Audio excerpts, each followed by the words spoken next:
Nobody in your apartment building thinks you're rich. That part was never accidental. The woman across the hall believes you work remotely for some software company. The retired man downstairs once asked you to fix his printer because you seem patient with tech. You helped him, 7 minutes, then went upstairs and approved a $14 million acquisition while waiting for pasta water to boil. No celebration, no reaction, just another line on a screen that moves faster than emotion can catch up. You have $650 million, but your life doesn't look like it. No driver, no security, no visible shift in how the world treats you. At 7:10 tomorrow morning, you'll probably stand in a grocery aisle debating 2 brands of pasta sauce, like the difference between them matters in any measurable way. And the strange part is, to you, it still does. Because wealth doesn't erase habits, it just makes them irrelevant at scale. Your money isn't sitting in one place, it's scattered across systems most people will never think about.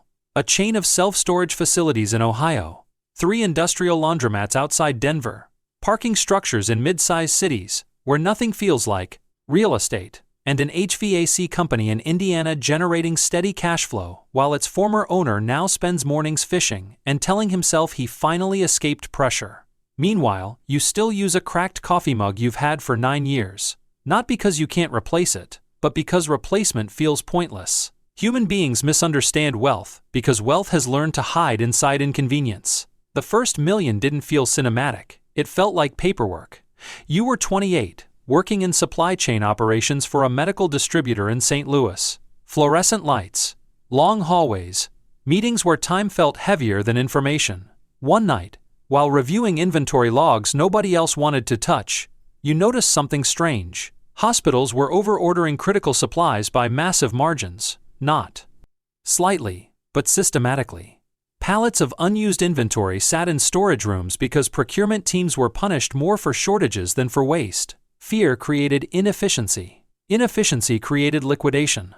And liquidation created opportunity. So you did something nobody noticed. You rented a storage unit that smelled like dust and old cardboard, and you started buying excess inventory at discounted rates, surgical gloves, packaging materials, disposable equipment, unremarkable things, the kind of things people assume are too boring to matter. The first month made $2,300. The second made $5,800. Nobody congratulated you, nobody noticed. That was the advantage, because attention is expensive, and at that stage, attention would have killed it. By year 3, you owned warehouses. By year 6, you stopped checking certain accounts daily, because the numbers had started behaving like weather instead of income. They just arrived, and stayed. That's something nobody tells you early enough. Real wealth doesn't feel powerful at first. It feels repetitive, then automatic, then slightly unreal. Once systems replace effort, life stops responding to urgency and starts responding to structure. And structure doesn't look impressive from the outside, only stable, which is why most people miss it entirely. Last winter, something stayed with you longer than most financial milestones. You were sitting in a small roadside diner during a snowstorm, reviewing a potential acquisition involving a distressed storage network in Ohio. Across from you, a waitress apologized because the price of coffee had increased by 35 cents. She said it like she had personally failed the customers. You nodded and said it was fine. She smiled like she didn't fully believe you. 20 minutes later, you authorized an $11 million transfer with 2 taps on a screen. No hesitation, no emotional signal attached. For a brief moment, staring at steam rising from a cheap ceramic cup, something felt misaligned. Not wrong, just disproportionate. As if you were living inside 2 completely different versions of reality at once. One where 35 cents matters deeply.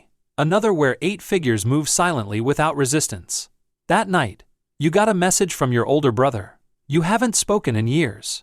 I saw your name somewhere. I hope you're doing okay. You always used to overwork things. You stared at it longer than expected. Because he wasn't wrong, he just didn't know what okay had become.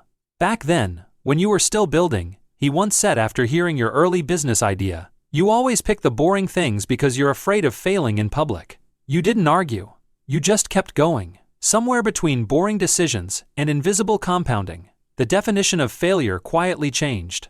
Online, people still perform wealth like theater, leased cars, temporary lifestyles, Curated mornings designed to look like freedom instead of rented momentum, but durability doesn't. Photograph well. That's why it's ignored. There's a man you've been watching for months now, 71 years old, owns 7 neglected car washes outside Cincinnati. His filings show rising maintenance costs and delayed reinvestment cycles. Most people would never notice. You noticed within minutes, because your brain no longer sees businesses, it sees friction, decay, and opportunity layered underneath. Tomorrow morning will be like most mornings. 6:30 a.m., black coffee, muted light through glass, a quiet inbox containing numbers large enough to shift ownership of entire systems without ever making noise. You'll walk downstairs in faded sneakers. No one will look twice. And that, in a strange way, is the final proof that something worked. Not that you became rich, but that you became invisible in the exact world your money quietly runs.